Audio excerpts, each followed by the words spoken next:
Hi everybody, I'm Sheryl Gottschall. And I'm Suzy Hansen. And welcome back to Strange Encounters Zoomcast. And today Suzy and I are here and we're going to talk a bit about how we got involved in the field of UFO research, some of our experiences while in the field, and why we're still here. Yes. Why we haven't pulled the question. So let's start with you, Suzy. Okay, well, I guess UFOs or things from somewhere else beyond our planet were always in my reality from the age of about 8 when my family and I and our next door neighbours saw something totally unconventional in the sky, maybe some 25 to 27 kilometres away from where we live over a series of hills south of the city of Auckland called the Bombay Hills. So what we saw was a long bar-like or cigar-like elongated shape in the sky. It was bright orange. It was flaring because we looked at it through an old ship's telescope. And it hung in the sky there for about an hour and a half. This was a Friday night, small town New Zealand, about 8:30 at night. And at about 9:30 at night, it decided to move off down south, and we saw it flaring and moving very slowly and down through the Waikato district of the North Island, where it was sighted also by hundreds of people and reported in our national newspaper, the New Zealand Herald. So that really woke me up to the idea that, this could be someone else out there, not just us, and they're from somewhere strange beyond our planet, which was a giant leap for a kid of 8 to think about. So I couldn't sleep that night because it was so exciting. But since that time, because I've had this report on my website for a number of years, I've had a total of about 5, I think it is, people contact me, including one just the other day actually, to say that they believe they saw the same thing. So people who were living, young people at that time as I was, and one was a teenager, so he's a lot older than me now, saw it from the small rural areas and country towns around the Bombay Hills and remember it being reported in the newspaper. One guy was out late at night bringing the cows in and putting them in another paddock with his father, and they stood for a long time leaning on the gate watching this thing as we did and saw it move off just as I did, so I'm pretty sure it was the same event. So that really woke me up at an early age to the possibility of unconventional objects in our sky that we can't explain. Interesting. Great that you had those other people who saw it too. Yeah. Yes, very good. Yeah. And what about you, Sheryl? What launched you into the subject? When I was a child, I was always interested in the stars, and now I think about it, I was probably looking to escape my family situation, which wasn't great. But I would look out at the other stars and wonder if there were people out there who were looking at planet Earth, wondering, things like me, like are there other people out there and all that sort of stuff. So, and that's pretty common apparently I've heard from a lot of people. So, and from there, when I was a teenager and of the age where I could start to spend some money from my childhood job, I was buying the Australasian Post, which was a publication that's no longer available. I think it stopped printing years ago. And in there were lots and lots of stories of the paranormal and UFOs and, things like my lover is an alien and all these sorts of, the weird stories. But in some of them they were very interesting, especially the UFO ones and the landings and what people were seeing and the descriptions and the sketches of what people were drawing of their sightings. So that got me really much more interested, because I was already interested. I didn't know at the time that I had that interest until these things happened and sparked it. And then I met my first husband and his father, who had been a member of UFO Research Queensland in Brisbane. Previously, he had been to the Brisbane City Hall to see George Adamski when he visited. and that's going back a long time. And the place was packed. There were a couple of thousand people there. They'd had stronger speakers up out the door, so for the people outside who couldn't get in, they could hear what Adamski was saying. He got a bad run. There were university students there running around with, painted green paper plates in front of them, making out they were aliens and booing. Some people were throwing food at George Adamski on the stage. It must have been really, really hard. And he walked off on stage. I mean, this is my father-in-law's memory, who's no longer with us, so I can't go back and tell. But that's what he said. And anyway, he had the 3 George Adamski books, and he introduced them to me. And that again rekindled my interest. And I was really taken by his books because even after all these years, even if some of it's, George Adamski got a really bad rap, I think. He sort of seemed to go off the deep end towards the end of his life, but I think he had experiences, and there's some of the things that he had said in his books, that was, to me, emerged as a handbook for dummies for planet Earth on how to be an advanced civilization, basically. And that's what really still underlies my interest, why I still remain. So from there, I got in touch, or my husband got in touch with UFO Research Queensland, and we joined and became members. And I've remained there for 31 years. Very good. And you? Yes, well, I recall Adamski came to New Zealand probably from Australia around about the same time, and the early UFO researchers in New Zealand had started up Adamski study groups all around New Zealand.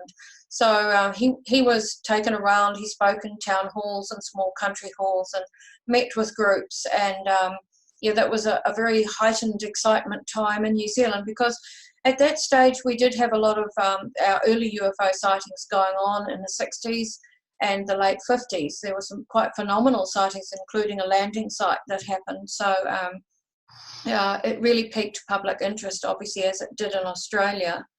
And probably there was more literature in Australia than there was in New Zealand. In the early days, you had Adamski's books and a few others, but not a lot of the more modern stuff that came out until much later. And it was quite some time coming into New Zealand. So really, anyone in UFO research in New Zealand was very focused on what was happening in this country, as opposed to necessarily what was happening overseas. So my next, sorry, go on. I was just going to say that my next big wake-up call was when I was a young teacher of 20, and was on a lonely country road in the back blocks of a rural province in New Zealand called Hawke's Bay, and our car, we saw 2 lights appear in the sky, disappear, reappear, disappear. We slowed down as we came down out of some hills. We slowed right down at the beginning of a 2.5K straight and almost came to a stop, looking at them and arguing, my flatmate and I, arguing about what they were, thinking that they were an agricultural aircraft. Then they disappeared, and a few seconds later, he, in a very shocked voice, said, "Whatever it is that's coming up behind us." And within seconds, our car was engulfed with blinding white light, a loud graunching noise. We felt the car lift off the road. He lost consciousness, and I did within seconds as well. Then our next memory from travelling in late afternoon on a lovely sunny day with golden sunlight on the paddocks was of the car hitting the road. It's dark, the lights come on, the motor comes on, and we'd lost 90 minutes of time. So that was a shocking and traumatic experience at that time, but really it completely catapulted me at that stage, at the age of 20, into UFO research in terms of finding other people who had had a similar experience, keeping my ear to the ground in the community I lived in, and people began passing me the names of people who'd had a sighting, etc. So from the age of 20, I started interviewing people and looking into the subject more seriously with that background experience of childhood as well. So it was quite exciting times, and at that stage I didn't personally know any of the veteran UFO researchers in New Zealand. It wasn't until some years later that and many experiences like that later, that I actually met some of those early researchers in New Zealand and was able to talk to them about my experiences. Mm. When you first got involved with them, did you feel like that that they seemed to know more than you did at the time, and and what the heck was? Please make sense of my experiences. We used to have those questions.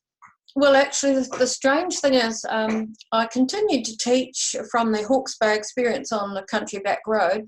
I continued to live and teach in quite remote rural areas of New Zealand for quite a few years. And it wasn't until 1989, and that experience occurred in 1975, so it's quite a time later.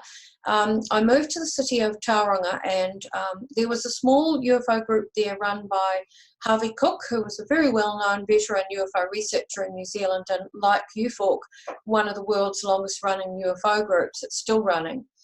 Harvey passed away in 2004. But the first time I went along to that meeting, I was terrified because I really wanted to talk to someone about my experiences. But it was met with that classic nuts and bolts attitude, where the people at the meeting who'd been going along for years, and they had heard about all of these extraordinary UFO sightings that had happened in New Zealand, they were only interested in what shape it was and, you know, what colour the lights were, what it did, etc. And I sidled up to one person one night. I went along to the meeting, never said a word for a couple of years actually, and then I sidled up to one of the people and said, do you ever talk about people who've had contact or maybe have, you know, come close to a UFO?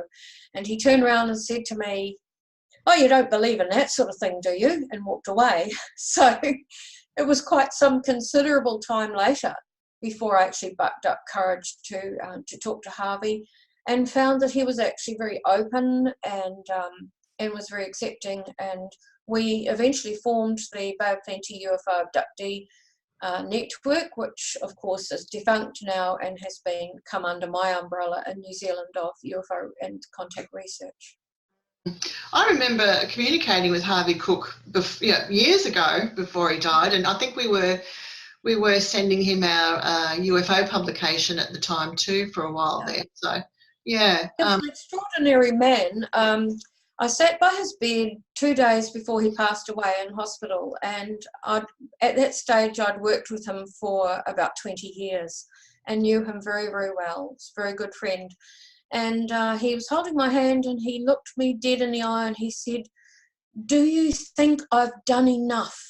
Do you think I've done enough for the subject? Do you think I could have done more? And I thought it was an extraordinary question to ask so close to his deathbed, because he'd been all over television and radio for something like 44 years, and he was a household name. And although he'd never had a sighting himself, which is extraordinary, he had this huge commitment to the subject, as do we, I think, Sheryl. And on a number of occasions he tried to let it go because, you know, his family didn't want him doing it, and sometimes he was a bit of an embarrassment to them, I think, because of his, his cheekiness and his ability to catch the public's imagination. But he always carried on, and he did what he loved and was interested in. Well, for me, what about you after your Adamski immersion? What happened next? Well, actually, I forgot to mention my husband's family were first generation Italian immigrants. So they were original immigrants. My husband was first generation, and so we would have these weekly big Italian meals. And because my interest had been ignited about the UFO subject, and my father-in-law had a long-term interest, and my husband was interested, and even my husband's cousin, who lived in the country and had moved to Brisbane, he used to come along too. And we'd sit around and have this big discussion about the UFO subject every week. And I was just reflecting on that earlier, and I thought, that really, was catapulted me to think more deeply. We were thinking about it philosophically, things that still interest me, like, how would we get along as a race with extraterrestrial civilizations, and how are we going to live in space, and are we going to trade? Are we going to, what's it going to be like, life in space as a cosmic society? We've discussed all those particular sort of things, which really the UFO community hasn't even begun to scratch the surface on those topics. Absolutely, and I think that really the experiencers need to be the leading lights in that. And I recall some years ago in Australia in the early 2000s, Sheryl, being at a conference over there that you spoke at, and you did a wonderful speech on just that, on, how would we approach it if they landed tomorrow? How would we greet these beings, and how would it change our world? And I think there's too much attention being given to the sensational side of the subject at present, and not enough to thinking about making some plans and thinking about what we're going to do, particularly for experiencers as a body, looking after each other, protecting each other, how we're going to approach it, what will it mean for us. Yes. And I think that you made a very good point about the way Adamski was treated, because we still see that happening to people who come forward with their stories today. It's not always an easy road, and it's not always greeted the way that you might like it to be. Yes, there's a lot of mudslinging going on, but I think some of that is actually, professional debunking, because I think that there are, authorities that don't want people speaking out about those things. Absolutely. But I too found the same thing as you when I first went to UFO meetings, and my first one was back in 1988. And oh my gosh, I feel so old, Suzy. Hey, I'm older than you. Give us a break. It's been a long journey, hasn't it? But anyway, it has. When I went there, it was the same thing as you. Everyone was nuts and bolts stuff. We don't want to. People were still only talking about the descriptions of the craft and the speed and the colour of the lights and, what do they do? And they weren't even thinking, they weren't talking about it anyway, publicly, about the occupants of these craft. That's right, but sorry. No, I was going to say, I don't understand it. Yeah, well, I recall the first time I ever heard someone describing their missing time experience. And this was, of course, some years, as I said, 12 years or so after my first experience like that. And it was at Harvey Cook's meeting. And he said to me, he'd got to know me a little, and by then I'd talked about my experiences to him. And a friend, the son of a friend of his, had returned from a big overseas experience and had been living in British Columbia. And he had invited this young man along because he'd been at his parents' place for dinner, and this young man had described what seemed to Harvey to be a missing time experience associated with a UFO. And he said to me, I'm just going to warn you, I'm getting this guy to come along and speak to the meeting so that you won't be too shocked when it happens.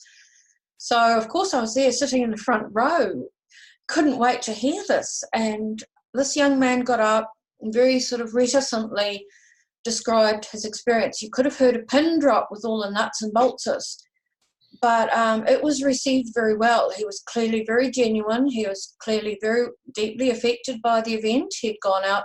He'd been working at a restaurant, and he'd put the rubbish out the back late at night on a snowy evening. He'd stopped to have a cigarette and lean on the gate out the back, looking over the countryside, and in came this big white light that got bigger and bigger and approached him at speed. Then he doesn't remember anymore. He remembers feeling a bit woozy, and that's it. And sometime later, he was woken up by the owner of the restaurant. He was flat on his back in the snow. They had to bring him to, and he had this extraordinary story of seeing this light approaching and then seemingly passing out This was about an hour afterwards that he'd gone out there, and they wondered, where on earth is he? He hasn't come back in. At some stage, they were cleaning up the restaurant, realised there was no sign of him and went looking for him.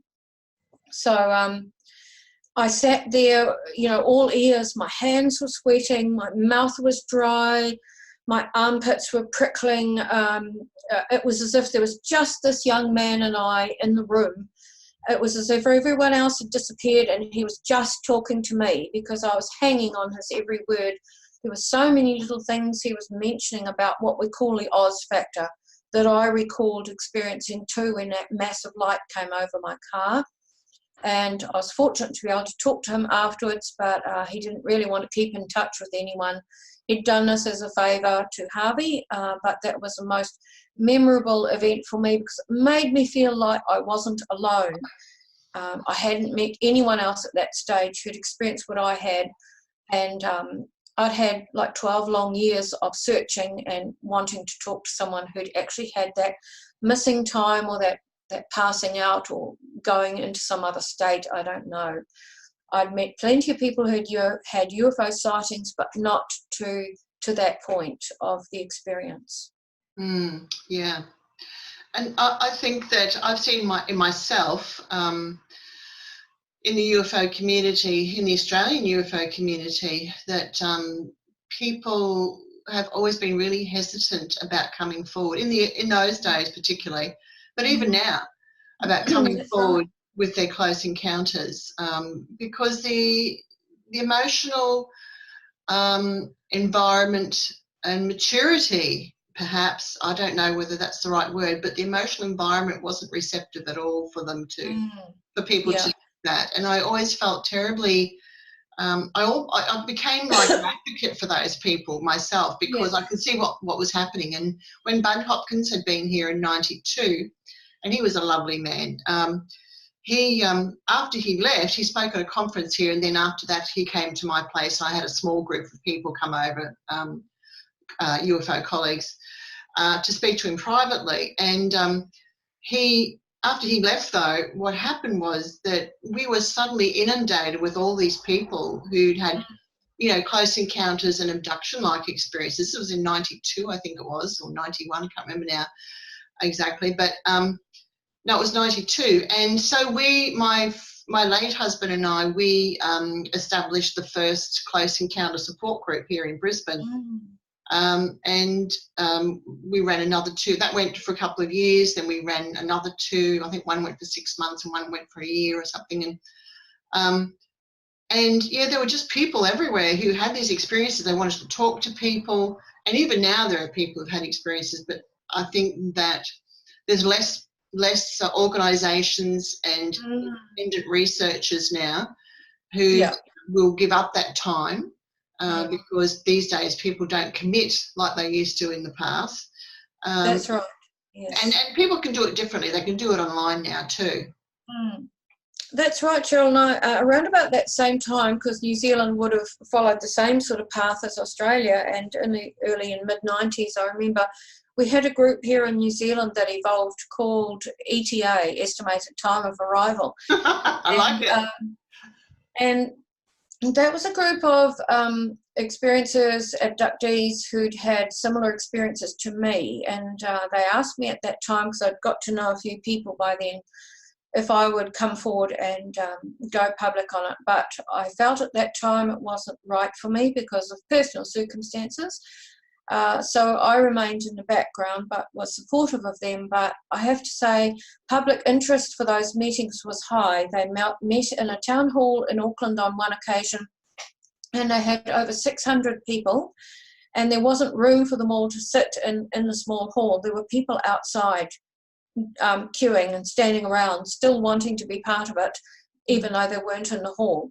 So for a very small country like New Zealand, that with a very small population at that stage, probably only about 2.5 or 3 million, that was quite extraordinary, and it showed the level of public interest. But what I'm noticing at the moment, Sheryl, is that there's another surge of people our age and older coming forward wanting to talk about the experiences that they had years ago and what's been happening to them up to this point. So that's very, very interesting that it seems to be people are feeling like there's an urgency that they need to talk about their experiences, but also there's this concern for the planet and how does this experience I've had maybe fit in with what's happening on the planet? Is there more to this experience that I don't understand or haven't registered? So there's a lot of people coming forward and bringing their reports and their encounters to UFOCUS NZ at the moment. And I just had a call last night from someone who he himself had seen things as well as a friend of his over in the Solomon Islands many years ago. So yes, every now and then. Well, we're not getting as many people here coming forward with their close encounters, but we're certainly still getting sighting reports, things like that. But the close encounter people, it's a bit like in the days when, in the 50s and 60s, when it was all about space brothers. And, you know, the climate was for people to report that. And I think people were having the abduction type experiences or the other types of close encounters that perhaps were not so positive and, you know, benevolent. They were on the ground. But then things switched over, didn't they? In the 90s, when all we heard about was alien abduction experiences, the people with those positive, uplifting experiences, if you want to call it that, they went underground. So I'm not sure where we are at the moment. I think just everyone's gone underground. It's definitely been swings and roundabouts, hasn't it, Sheryl? So what did you do next in terms of your official, if I can put it that way, involvement in the UFO field? Yes, well, I got involved in '88, and 3 years later I found myself as president of UFO Research Queensland, and I was asked to be president. I said yes. So, and then I've been president for about 24 years now, even though I've been involved for 31 years. You know, a couple of times over a couple of different terms because I had an illness for 5 years, seriously ill for 5 years, and that's why I had to step down. But gosh, I don't know, where do you start? There's been you've spoken at conferences in Australia. Yes, yeah. I haven't published books or anything like that. I have a lot of stories to tell, so I really appreciate these Zoomcasts where I know we'll eventually get around to telling a lot of those that haven't been published from our records, and because you just don't have the time. You don't have the time. Right. What I don't want to do is go to the grave like many other people have done without recording it somehow and getting it out there somehow. Yes, that's really important. Really, it's history. It's an extremely important part of history.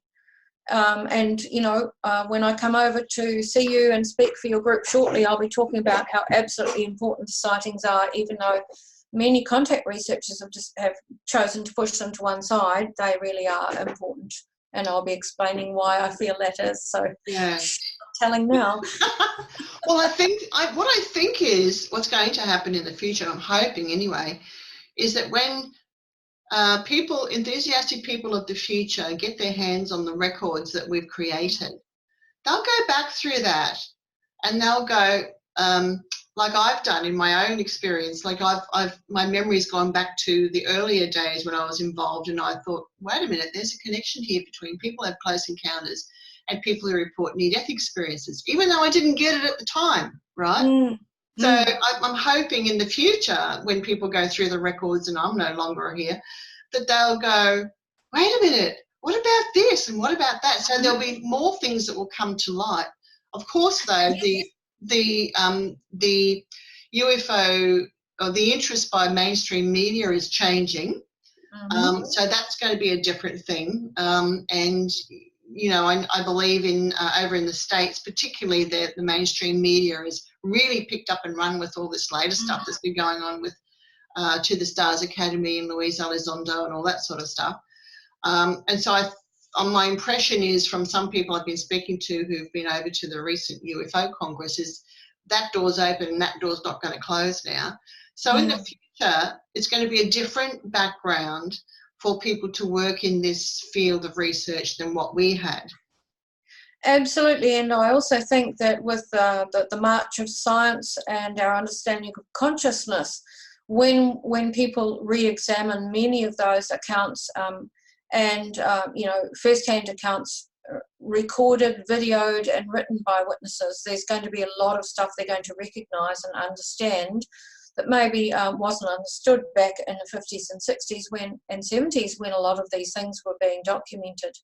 So it's really important that we maintain our archives, and we've got a huge archive for UFOCUS NZ, and I would describe it as a treasure trove. Because for whatever reason, New Zealand has a phenomenal history of well-documented UFO sightings, and many of them by pilots, air traffic controllers, etc., very high credibility witnesses. So there's some very interesting reading there. That's fantastic. Well, so yes, well, I guess I was a committee member with Harvey for his group for maybe 15 or so years. And as 2000 was approaching, I decided that this was a small group in a small city. Sometimes I only got 12 people coming along, sometimes there were more.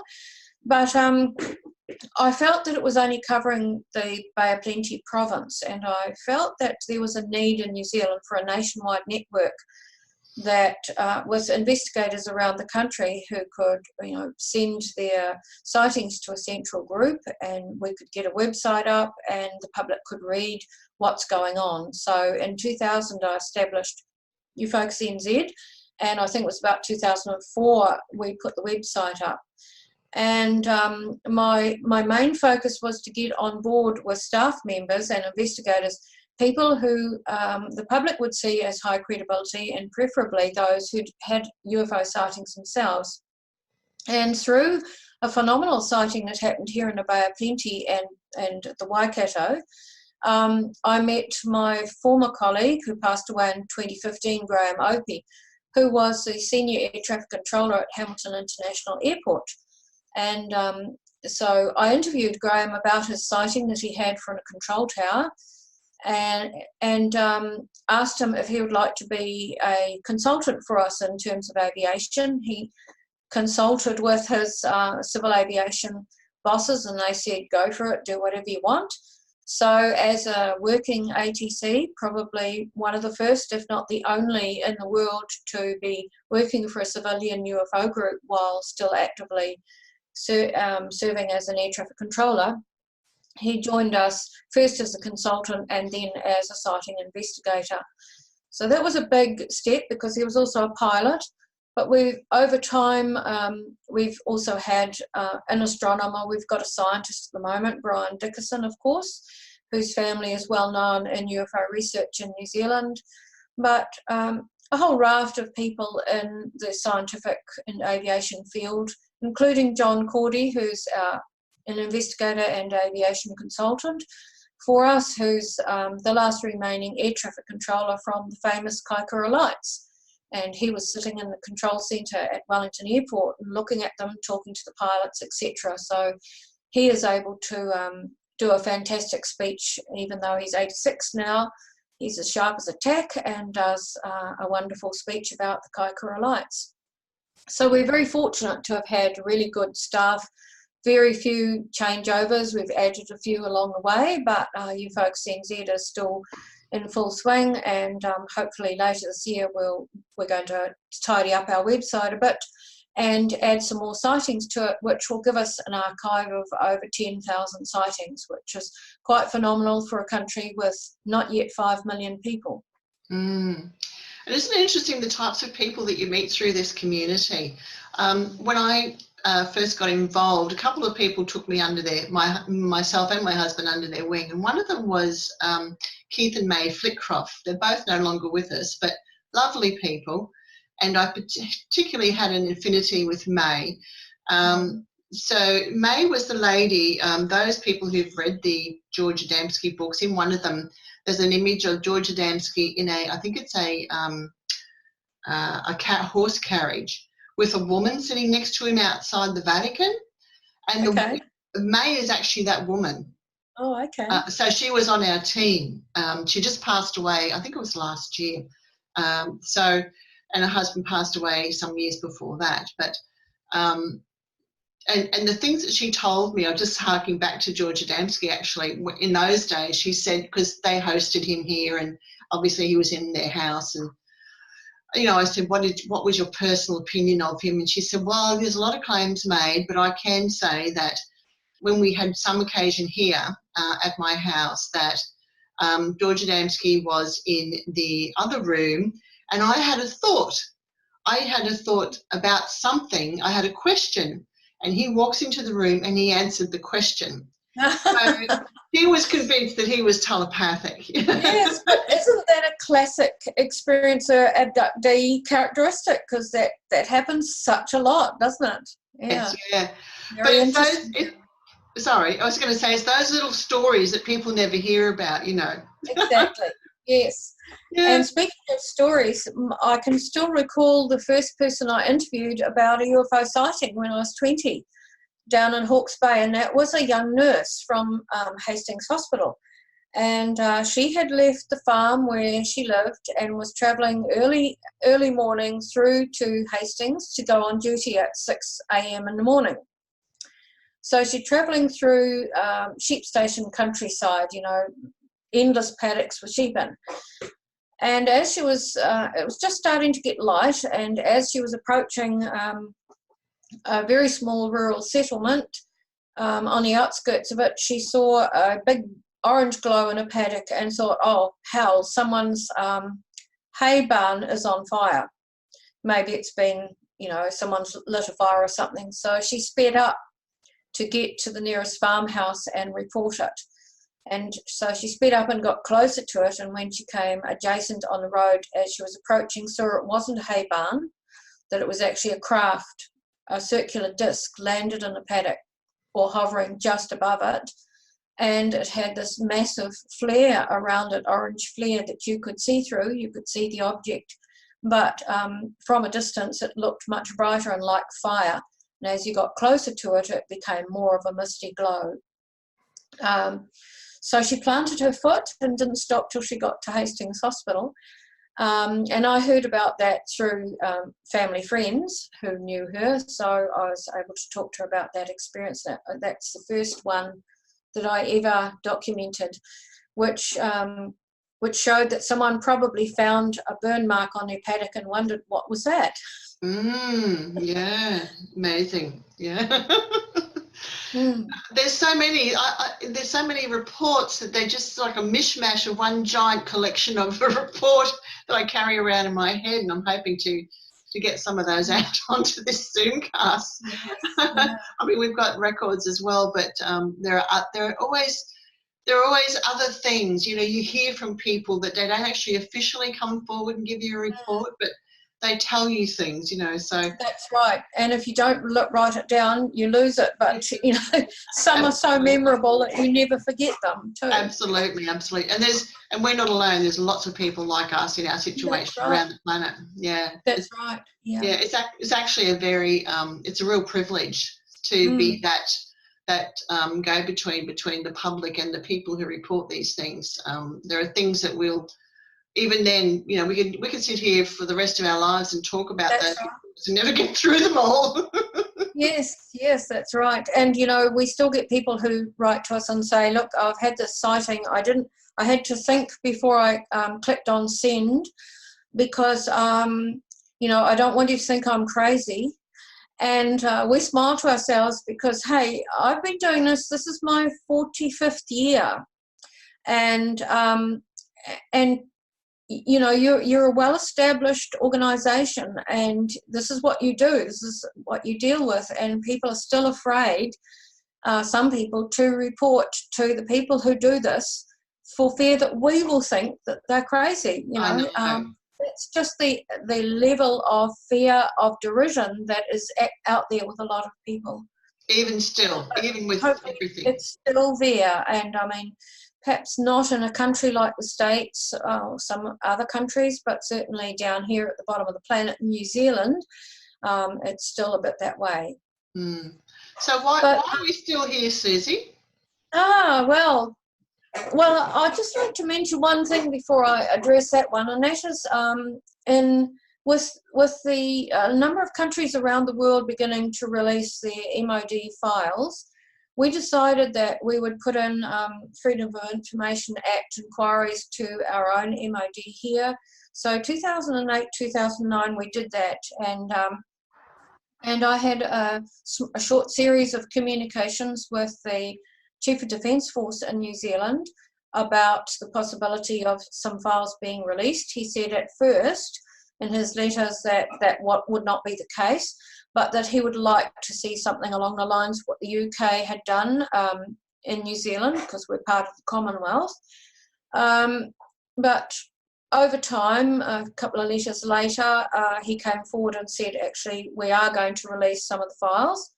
And that happened in 2010 and 2011. There were 2 releases. There are 15 volumes, and they're sitting on a shelf behind me here. We got given complimentary copies of them, hard copies of them. Now, we assumed that many of those files would still be in intelligence files that we wouldn't have access to, and they would not be released publicly, and that seems to be the case, because we have some quite stunning 1950s and 60s sightings on our files that were not mentioned in the files, or were only perhaps a small memo that came up on one of the pages, but there were no actual reports, even though we know that the Air Force investigated them at the time and wrote a report. They did not appear in the files. So there will be intelligence files and files that are held in confidence for various reasons for 50 or more 70 years. So there will be more come out in the future. We didn't think that a lot of new stuff would come out, and we were quite correct in that assumption, but there was a lot of information about some of the well-known sightings as well.